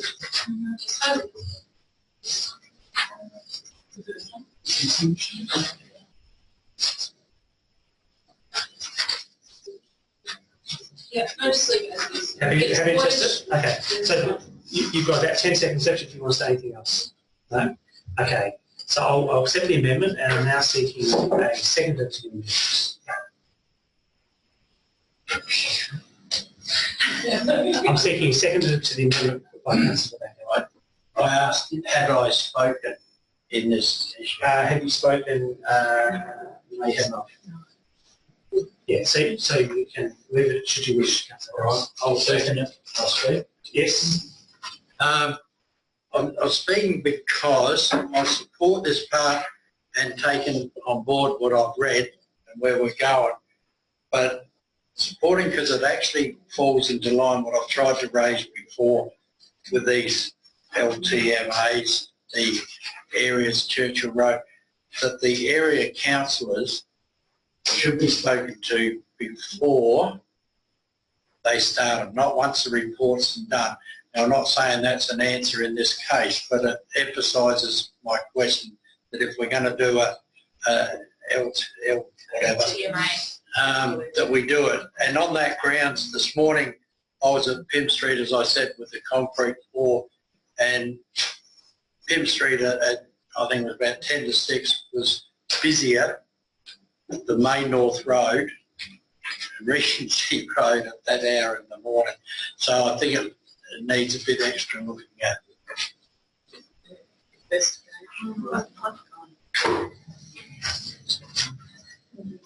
Okay. Is there anyone else that wishes to speak to the amendment? I don't think you are, Councillor. I'm afraid. Councillor Lee. I understand what the councillors are getting at. However, I won't support the amendment because I think, as the manager says, everything else here is imperative. This is I think the contentious issue is 5.10.3, and that is a last resort. In the absence of detailed investigations and designs for the intersection, and then it goes on to say that the other solutions are very small. To change the I cannot think off the top of my head of what the wording is. To change the use of Pym Street is important. If it remains a local road, then there's not much we can do to go about negotiations of any changes to it. So I can't support the motion because it's essential that everything else happens. With this report, we negate everything that is suggested on Pym Street, and there are things that need to be considered on Pym Street. So I won't be supporting the motion. Thank you, Councillor Lee. Anyone else wish to speak to the amendment? This is to the amendment, not to the motion. Sorry, I'm sorry, Councillor Bartlett, I think you might have. Councillor Baker, do you wish to sum up? If you support it, please vote for it. Well said. All those in favour? Those against? It's lost. So we return to the original motion. Councillor at the back, I think your time has expired on the original motion. So is there anyone else who wishes to speak to the original motion? No? Yes, I got. Yes, Councillor Harris, you do. Councillor Harris, do you wish to speak? I was just listening to the law lady first. No, she's whispering in my ear and she says you can. Okay, I'm just going to say, go ahead. I did hear what the mate here said. So, and then I've had a read of it, and I can see the necessary to try and change it to do it. And as I said, it was the main one I hung around this morning. But I do emphasise again, when we come out of this one and the other one, I think that we've already moved, please speak to the area councillors before we start doing it. So I'm now going to support this motion as it is. Thank you, Councillor. Anyone else can speak? Councillor Standard, do you wish to sum up? Yes, I do. Very interesting discussion, very interesting comments. I think personally that we need to review the way that we do these local area transit management systems. I agree with Councillor Harris that we need to speak to the specialists in the wards, and that's why we are ward councillors, because we are specialists in our areas and we know the traffic movements, we know what happens in our area. I have very little knowledge of what happens in their area, and I default to the knowledge of the councillors in those wards. That's one of the reasons that I am supporting this, even though I have problems with the process, because the councillors in that area are supporting it. I will support them. Having said all that, I do believe that we need to review the way we do things, review some of our policy. It seems like our policy in this area, this policy document we got is 2008. That's probably been carried over from before we had 40-kilometre zones in our area, and it seems like that we haven't updated it since then. So maybe we need to have a look at that. I'll be talking to the people who know more about it to see how we proceed in that. I will be supporting it, and I hope you do too. Thank you, Councillor. All those in favour? Sorry, Councillor. I didn't move. Oh no, Councillor. No, you did not. Sorry, it's all right. All those in favour? I'll try again. All those against? It's carried unanimously. And we'll move to 9.9 and next again, local area traffic management, this time north east, south east. Councillor Thacker, brief for his Yeah, I wanted to again move an amendment for some of the suggested treatments. So you don't show not moving in its current form, I should say. Okay, so I'll seek a mover. Thank you, Councillor Stan, for helping me out. Would you like to speak to him? Yes, I will. I have a question for the Manager of Infrastructure, Ashes and Environment. In this report, and I think specifically in the part that was written by Tompkins, this is the Tompkins one, correct? They talk about hoon driving. I'd like to know what Council's definition of a hoon is. Manager. Through the chair, so I think we've identified that we probably do need to do some work in terms of the reviewing the traffic management policy, and happy to take that on notice and provide some further advice. Thank you. That's Councillor, someone to second, please.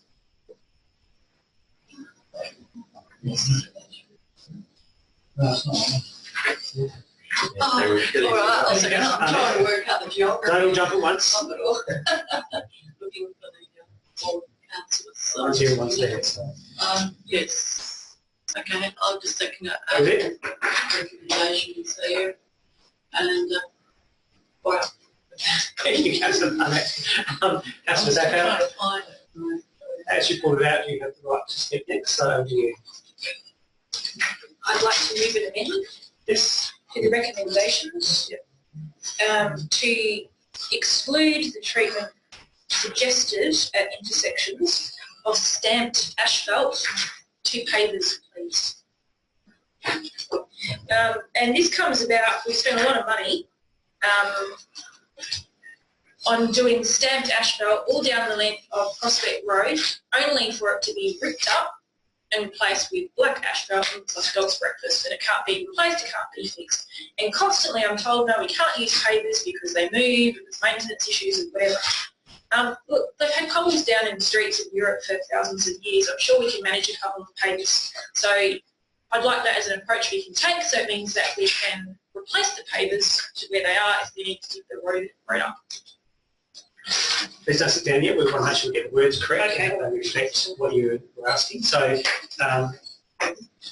Councillor, you were hoping to amend item 2 of the recommendation?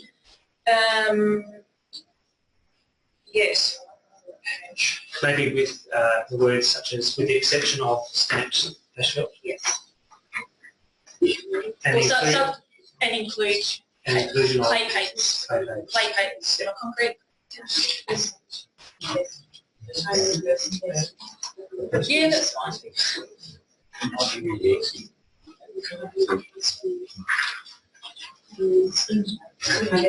So it's up on the screen there. We're amending just item 2, Councillor Rebecca. I've been suggested to investigate the use of clay paving. That would be very good.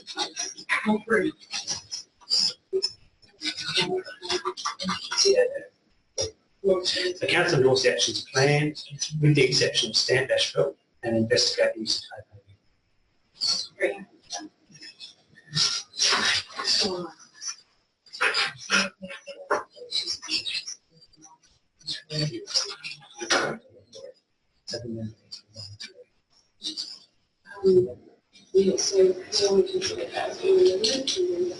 Oh, okay. Okay, good. We've got our house in order here up the front. Thank you, Councillor Tobacco. Don't we? Good. Just now, looking for a seconder for your amendments. So a seconder. Can you try and it will be once if the amendment's accepted. It will go as a replacement to item 2. I seconded. I just thought you might have asked the original movers if they absorb it. Well, we're actually doing an amendment, so I'm not doing that. But that's a good suggestion. You seconded it? I'll let that talk. It's all right. We're just making sure we get the name of the councillor correct. Harris. Would anyone else like to speak to the amendment? No, if not, Councillor Batten can sum up. Thank you. Okay, put to a vote. This is for the amendment. All those in favour? Those against? It's carried unanimously. So the amendment becomes a motion. Councillor Batten, you have another 90 seconds left should you wish to use it. And you don't have to. No? Okay. Thank you. Anyone else wish to speak to the motion as it is, as amended?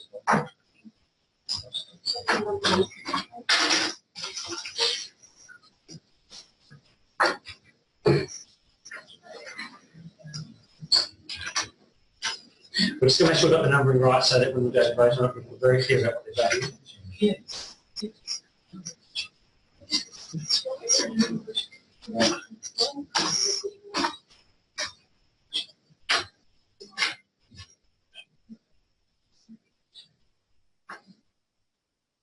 Okay, so the new motion is as presented. So anyone else wish to speak to the new motion before I go back to the mover? No, I'll go back to the mover. Mark, Councillor Standen, would you like to sum up? No, I think I've said everything I have to say. Thank you. All those in favour? Those against? It's carried unanimously. Thank you very much. Okay, 19.10, Brussels Street's drainage and road reconstruction project. Councillor Harris, you pulled that out for a reason.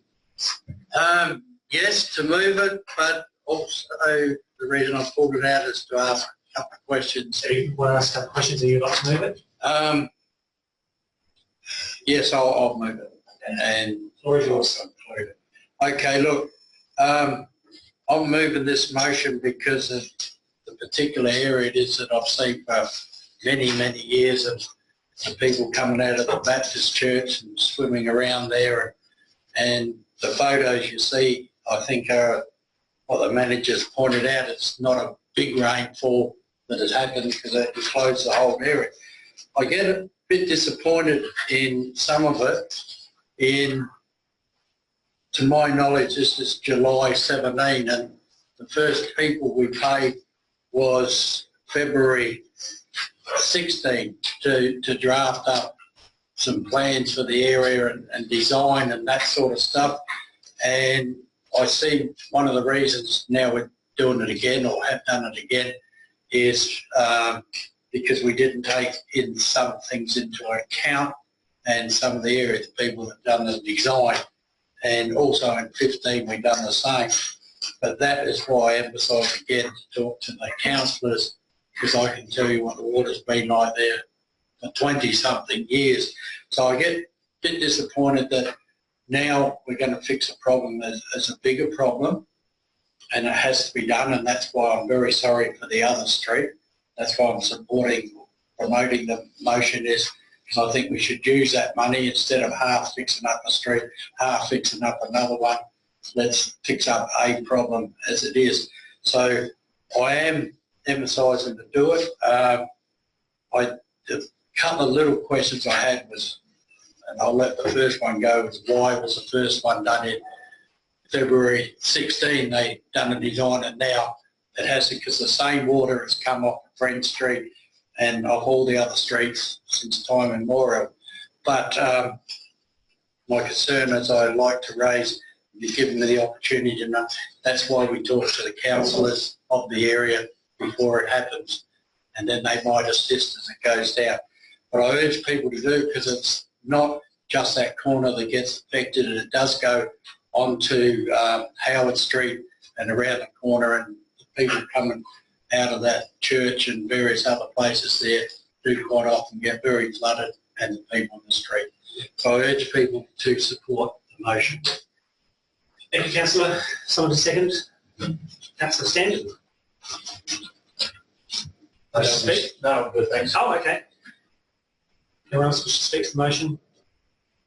Oh, Councillor Harris, back to you to sum up. Just one last thing that I did say, and I just want to emphasise at the end, and it's not about talk to the councillors. It's very sorry for the other street that will now be put, I think it's another year onwards or backwards, which frontwards. But my thing is, if we're going to fix a problem, let's do it properly and get it done in one hit. Yeah. Thank you, Councillor. All those in favour? Those against? It's carried unanimously. 19.11. Availability of compostable dog tidy bags. Councillor Stanton, every reason why you... I'm just going to commend the team, and so I'll move it. I presumed you might move it. Look, fantastic. How quickly did our team turn around that report, and I think it was a great little report. There's really good information about how much they're going to cost, some wonderful recommendations about how we can implement the program, and I think it's going to be a fantastic goodwill program for the City of Prospect, and I think we'll be leaders in this area. I've noticed that the Director of Corporate Services has got props and fancies there for us to have a look at. The question I have for her, is that the devices that we actually hand out if people want them? Director, can you please talk about the prop in front of you? Through the chair, it comes in a box of two, so our customer service will actually just have one. Two rolls, right? Two rolls. Two rolls, sorry. There's So, two rolls. two Two rolls rolls of of 20 bags each, and each dog will get one. Well, each dog will have one. Yes. The dogs may not come in. So they get it in the box. Is that the No, they will just get it. Cool. lovely stuff?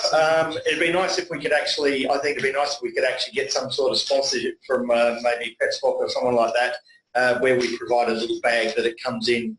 I'm sure that they might, if they've got something that's got their own branding on, they might want to be a part of this program. Fantastic little report, wonderful turnaround speed, and I hope you will support it so we can continue our good works in the environmental area. Good to see you, happy Councillor. Councillor Harris. Yes, I'm more than happy to support it, but I did need a rumour to be fixed before I do vote for it. Has the bag got a hold of both ends or just one end? It was a rumour. Director, do you want to maybe demonstrate the use of that? Somebody can just tear it off. It is only one end. So I will... Just to point out, this is a legitimate question. That Through the chair, can I do? Yes, you can. Through the chair, thanks, Director. It looks like we can confirm there is... We can confirm, that's correct. Right, it's just some supermarkets you go and you can pull out the plastic thing and it's open both ends. So I'm more than happy now to endorse it. Thank you, Councillor Harris. Another happy councillor. Any other councillors wish to speak about this item? Councillor Rebecca.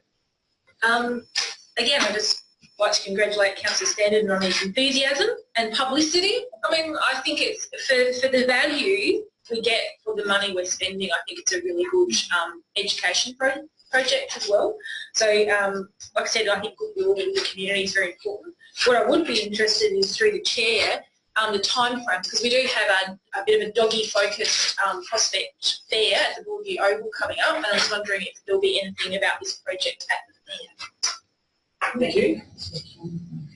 Through the chair, we can look at that, but in terms of availability to our residents, it's probably at least 2 weeks. So we will have the order. We will stock some of them in about 2 weeks. Thank you. Is that all, Councillor Rebecca? Yes, Councillor Barnett. Yes. while admiring enthusiasm, and it's all councillor from all the right reasons, and it's much preferable to have the doggy things inside the bag and be disposed of. But again, it just goes to our question of policy making, and sort of slightly on the run. I guess you could, visit me with a dog there, policy on the run. That maybe it would have been a better policy to have actually, for a councillor to have called for a report on this, so then it could come in the proper way, instead of it just come from a workshop and come straight to us with the recommendation.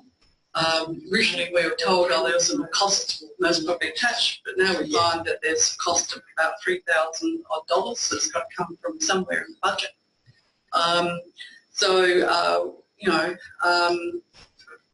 Yeah, I just think that we perhaps just need to think about this a little bit more.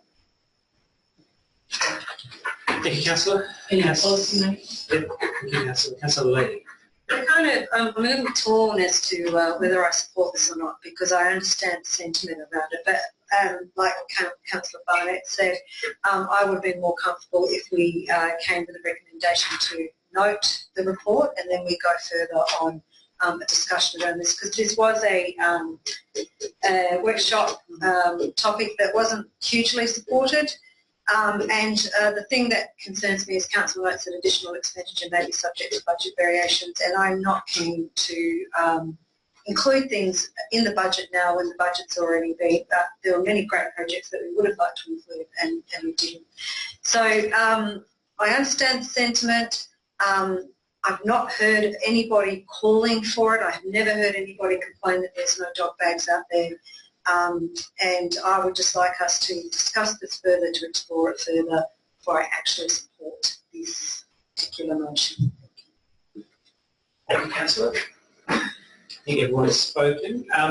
Just a comment from the Chair. I did speak to Ginny, the Director, prior to the meeting. I understand that the costs of the bags will be taken out of the budget for bags in parks, and so at some point, if there are more bags required both from the park model as well as from the front counter model, there will be budget variation, so there will be a financial decision made as a result of these bags coming in. So I think they'll come to us either in December or the third quarter in March next year, should there need to be. December or March next year. And so while it's going to be absorbed in the budget, if there are more bags required as a result of being taken from here or from the parks, there will be a cost incurred. So I think it's probably just worth making that note. That's correct. Okay, back to Councillor Stanton. I take on board my esteemed councillors' concerns with cost, both of them, and it is my true belief that there probably will be very minimal financial impact. In all honesty, I don't expect residents and their dogs to come streaming to the council offices with the offer of free dog bags. I'm sure that their local park is probably closer. This is very much a goodwill gesture, and it's a way of us saying that if you do need bags, you won't be left out in the cold. We really want you to use the compostable bags that are good for the environment, rather than bringing the bags that you have from home, which are Coles and Woolies ones, which will sit in landfill for time immemorial. So I do take on board these concerns, but I truly believe, and I think it's been supported by the Director of Finance, that there will be, in the end, very minimal fiscal impact on our budget due to people coming and getting bags. Thank you, Councillor Stanton. All those in favour? Those against? It is still carried. Poo-pooed the idea. Thank you, Councillor Stanton. I knew that was something. Council Diary, so a number of events in the Council Diary. We've got 582 on the 4th of August coming up, the Blues and Roots Winter Music Festival. We've got a Network Prospects event starting for business at Cafe Komodo coming up, another Blues and Roots Festival on Friday after. So a couple of football games. I am told that the Central District's game may not actually be at North Adelaide, so the 20.4, if you turn up on the 30th of July at North Adelaide, there won't be a game there. It's actually held at Elizabeth, so we'll take that one out. But the last 2 matches, I think, of the season, Port Adelaide on the 7th and the South Adelaide on the 13th. If you can get on to that, that would be great. And Councillor Barnett? Yes, it's brought up before on previous council diary dates that actually Prospect Eco Market is on the 26th of August, 9 a.m. to 1 p.m. in the Council Town Hall and Vine Street Plaza. And I think I did send that information through, and I haven't checked if it's been on the council events calendar, because I believe that's where the information comes from. Thank you. Good point. That will be, I'm told that will be in the next council report, because I believe we'll be meeting prior to that event, so that'll be in the next one as well. But thank you for noting that. Thank you. So I'll call now for general business. I believe we have an item of general business. Councillor Harris. Oh, sorry, Councillor Harris first. Yeah, yep, that's fine. Councillor Harris. All right, thank you. Which, trying to get off those bell bags. Councillor Harris, we'll just get your words up. Thank you for providing them.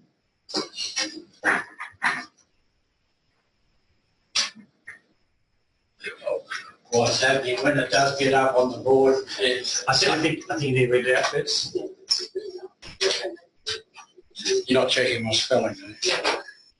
Okay, up on the screen, Councillor Harris. I'd like to call for a report, and within 3 months, or in 3 months, on the final proposals for the safety of residents and traffic, as in item 15.3 of the council meeting, July the 27th at 2017. And it's simply just to follow up, and if those that read through it, you'll see there's various things they're going to look at in September and thereabouts, without committing them to that timeline, and to improve the safety around construction in our city, and it'll give us a chance to come back and hopefully see, and hopefully even look at the fact to make sure we've got enough people to police it and look after our safety. So that's it, a further report on an update or a final proposal of tonight's 15.3. Thank you, Councillor. Just before we sit down, just tidying up some of the words, if that's okay with you. So we've got here, Council received a report in 3 months on the final proposal for the safety of residents. Final proposal, just... Well, in tonight's one, there was permits and various things that we were going to look at doing or trying to do. Yeah. And you'll see in there's the month of September that some of these things should be tidied up. So tonight what we've got is only what we're looking at, seeing if we can do. Hopefully within 3 months we can actually do what we're looking at. We just want to make sure that you only get what you're asking for. Only get that. I don't mind taking a bit extra.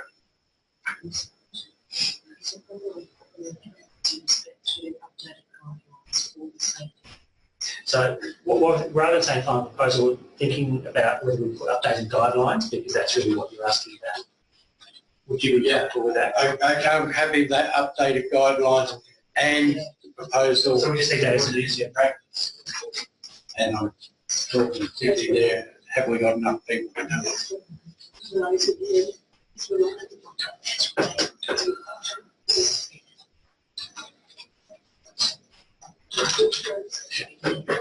So, Councillor Harris, Council received a report within 3 months on the updated guidelines for the safety of residents and traffic as related to item 15.3 of Council agenda on 5th July. And I'll ask guidance from you here. I don't just want an update. I want to know when we possibly do it.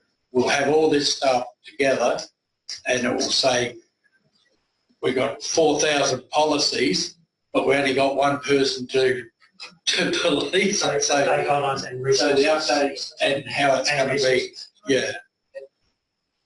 So word resources will pick up your... I think the staff understand what you're saying, so that should... I believe they do. Okay, that's fine. So if you're comfortable with that, Council received a report in 3 months on the updated guidelines and resources required for the safety of residents and traffic as related to item 15.3. Thank you. Okay. Thank you, Councillor. Someone to second it. Councillor Stanton. Wish to speak? No, thank you. Anyone else wish to speak? No. Councillor Harris, see the need to sum up? Thank you. Thank you. All those in favour? Those against? Carried unanimously. I held up a fist instead of my hand. I apologise. That's right. You hand down now. Thank you, Councillor Tobacco. You had it. Yeah, I just wanted to motion to tie up. Given the deputation. Just a motion to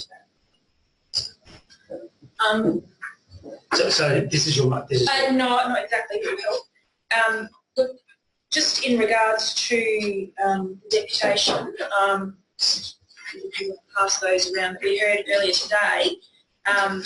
I'd just like to move that the council formally communicate with the Trambarn Alliance to provide timeframes and other relevant information in relation to the expression of interest for the Trambarn depot site. Sorry, just slow down.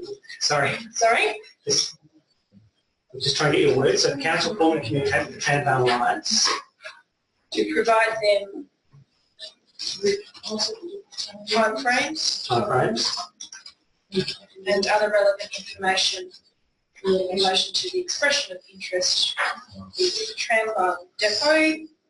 So part 1.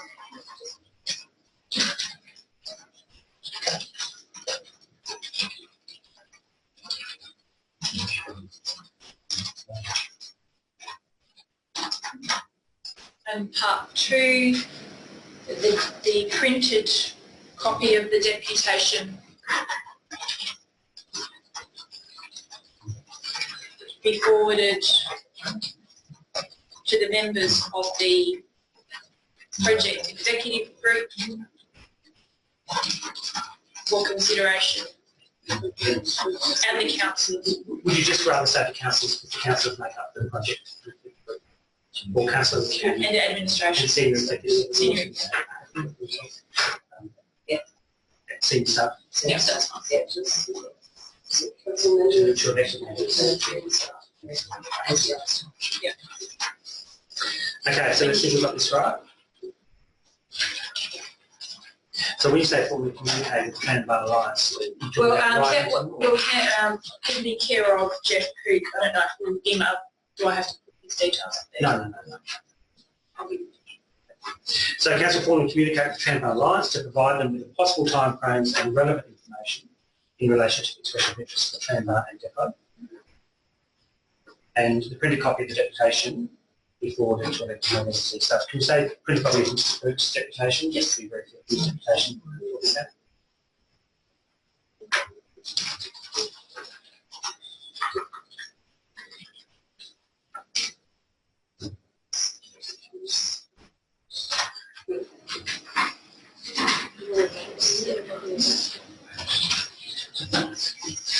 So Councillor Tobacco, you happy with that? Yep, and we're getting advice that the deputation to tonight's Because he might just do something next week, so. Deputation on Dated. dated whatever, yeah. Thank you very much. Yes. Yep, thank you. Okay. Thank you. And Councillor, we're still typing. Oh, it could be email. Okay, so we say a copy of. Just a copy of. A copy of. Printed? Okay.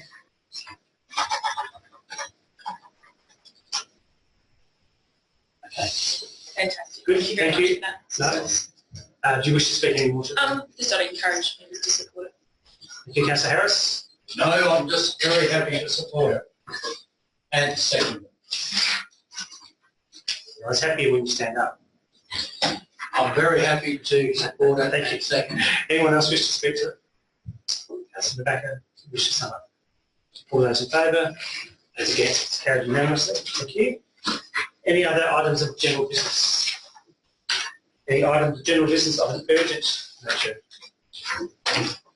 No confidential items. We have nil, and so I formally close the meeting at 8:59 p.m.